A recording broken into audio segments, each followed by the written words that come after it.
Dayton James, Sledding. The wind rushing past your face, the sound of that sweet turbo sled, and that moment of uh-oh. Have you ever felt like you're on top of the world? I sure have, but only when I was on my sled. Good afternoon, honorable judges, teachers, students, honorable chairperson. My sled is a 2001 Ski-Doo 700 high mark, long track summit. There's nothing better than waking up, starting your sled, and smelling that two-stroke gas.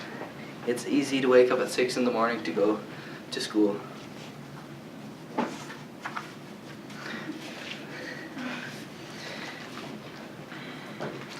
I've been sledding my whole life. It's not a hobby, it's a lifestyle. Without sledding, I would be bored out of my mind. My dad and I go sledding as much as possible. We will go ride our sleds on the river all day long. Just the feeling of you and your sled makes it so you never want it to stop. My parents actually met sledding in the mountains, and I think that's where my obsession started.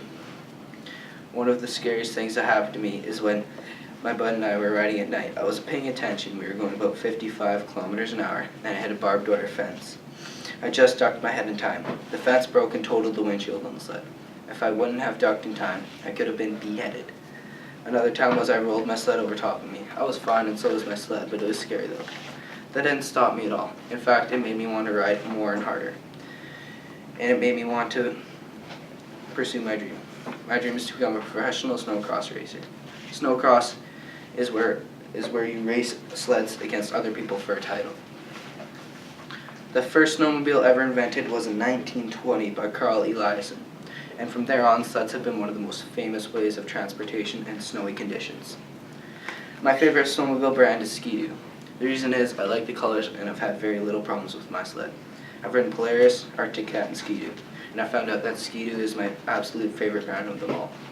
I've had very few breakdowns, and when they have broken down, it's only been very small issues, like a belt or some clutch issues. My dad and I have been talking about going to the mountains lately. I want to go to Revelstoke because it's famous for their chutes. A chute is a sort of trail going uphill. They're like a crack in the mountain. Very many people have died because of avalanches. There's a monitor that you can buy so that if you get caught in an avalanche, you can be found.